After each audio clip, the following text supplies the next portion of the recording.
皆さん、こんにちは。ブミサクラチャンネルのナフィサです。今日はどうやって自分の名前を日本語で書くかについてシェアしたいと思います。その前に知って必要のあることがいくつかあります。まずは日本語の基礎知識です。具体的には日本語の音のシステムのことです。次は日本語の3つの文字の一つであるカタカナの基礎知識です。カタカナにまだ慣れていない場合は、説明ボックスのリンクからカタカナチャートを参考できます。どうしてカタカナを使うかというと、外国の名前を日本語に変換するのに、それが最も一般的な方法だからです。はい。これからはマレー語で説明させてください。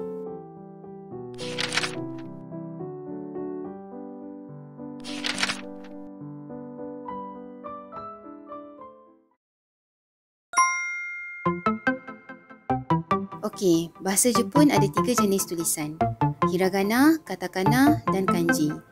Hiragana dan katakana dua-dua ni juga dikenali sebagai kana, iaitu sejenis tulisan bersuku kata.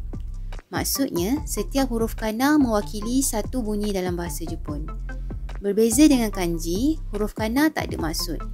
Masing-masing ada 46 huruf asas. Beza utama antara kedua-dua kana adalah hiragana digunakan untuk perkataan asli bahasa Jepun, manakala katakana digunakan untuk perkataan asing atau pinjaman. Disebabkan tu, bila nak tukarkan nama asing ke dalam bahasa Jepun, tulisan katakana akan digunakan. Ini adalah carta katakana. Dia dibaca dari atas ke bawah, kanan ke kiri. Pada kolom sebelah kanan ada 5 huruf vokal. A, I, U, E, O. Di bahagian atas adalah konsonan. Setiap konsonan ni bergabung dengan vokal untuk membentuk bunyi suku kata setiap huruf katakana. Dan huruf terakhir dianggap sebagai satu suku kata walaupun tak bergabung dengan mana-mana vokal. Huruf asas katakana boleh diubah suai dalam beberapa keadaan. Contohnya, meletakkan tanda ten-ten atau 2 garisan pendek pada bahagian atas sebelah kanan. Tanda ten-ten mengubah konsonan K kepada G, S kepada Z, T kepada D dan H kepada B. Ada satu lagi tanda iaitu maru yang berbentuk bulat dan juga berada pada bahagian atas sebelah kanan. Tanda maru mengubah konsonan H kepada P. Selain itu, ada kombinasi 2 huruf yang boleh menghasilkan satu bunyi yang baru. Contohnya, huruf ki dan ya. Bila ki bergabung dengan ya bersaiz kecil, sebutannya menjadi kya, bukan kiya. Perhatikan, huruf kedua iaitu ya bersaiz lebih kecil.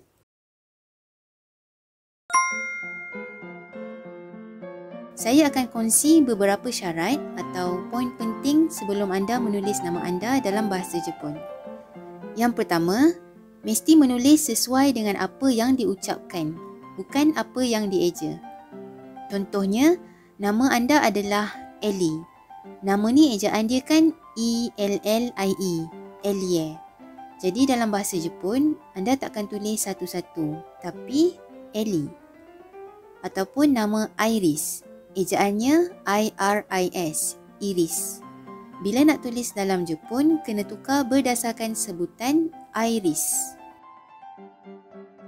Poin yang kedua adalah, anda mesti memisahkan nama anda mengikut suku kata. Contohnya, nama Arina. Jadi, cara tulisnya adalah Arina. Poin ketiga, jika huruf D dan T tiada vokal selepasnya, biasanya perlu ditambah huruf O. Contohnya nama Muhammad. Dalam bahasa Jepun, ia disebut Muhammado.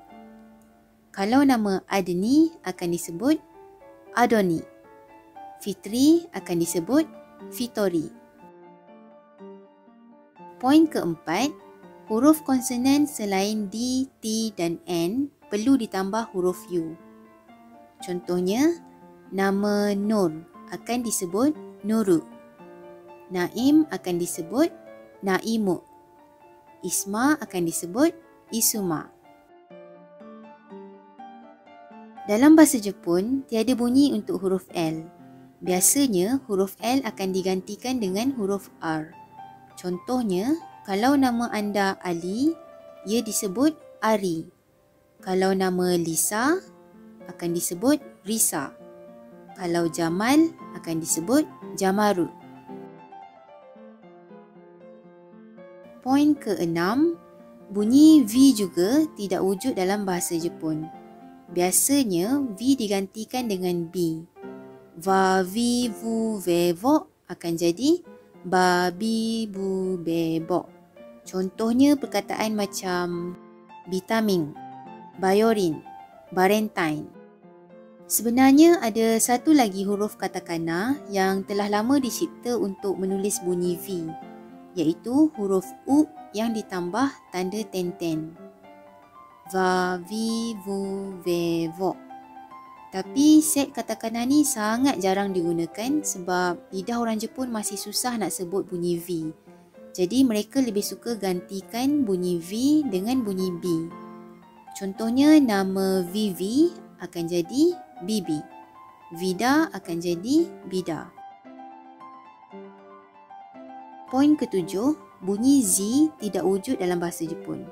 Jadi Z akan digantikan dengan G. Contohnya nama Azizi akan disebut Ajiji. Zikri akan disebut Jikuri.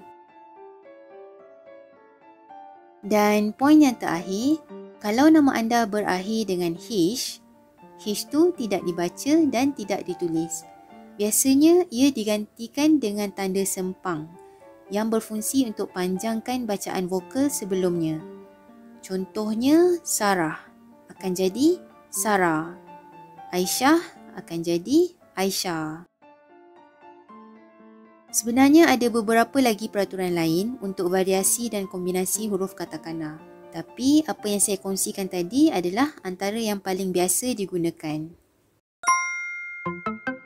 Okey, kalau dah faham peraturan-peraturan tadi, anda boleh terus mulakan latihan menulis nama anda dalam tulisan Jepun. Saya sudah kumpul beberapa nama yang akan kita gunakan untuk latihan menulis katakana. Jadi yang pertama adalah Amin. Nama ni senang saja sebab bila kita pisahkan mengikut suku kata, kita akan dapat A-min. Jadi kalau rujuk carta katakana, kita boleh terus tulis macam ni. Amin. Yang kedua adalah Ali. Pisahkan mengikut suku kata A-li. Ingat tak peraturan tadi? Huruf L perlu digantikan dengan huruf R. Jadi, li akan disebut ri. Dalam carta, A adalah yang ni, ri adalah yang ni. Jadi, kita gabungkan akan jadi macam ni. Ari. Yang ketiga adalah Ahmad. Pisahkan mengikut suku kata Ahmad.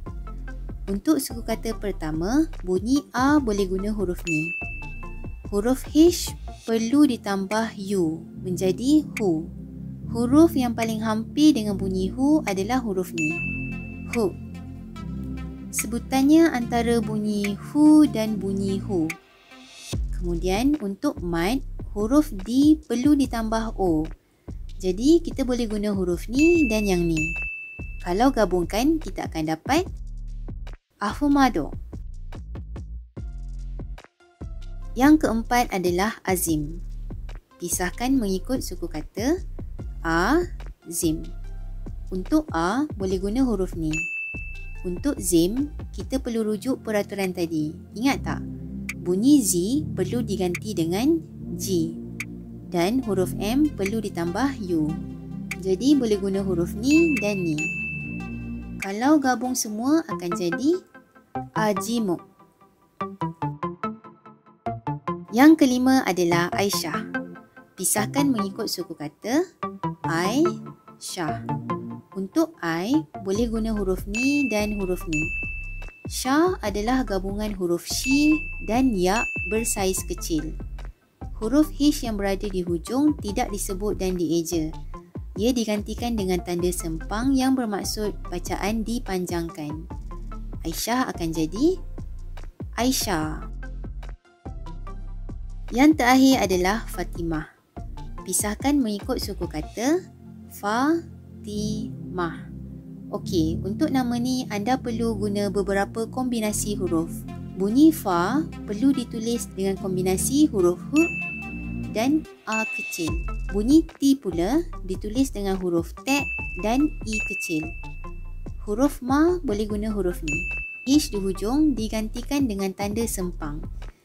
Jadi, bila gabungkan semua katakana akan jadi Fatimah. Okey, itu saja untuk hari ini. Mite kurete arigatou gozaimashita. Moshi nanika wakaranai koto ga attara komento ran de kiite kudasai. チャンネル登録、いいね、シェアお願いします。じゃあまたね。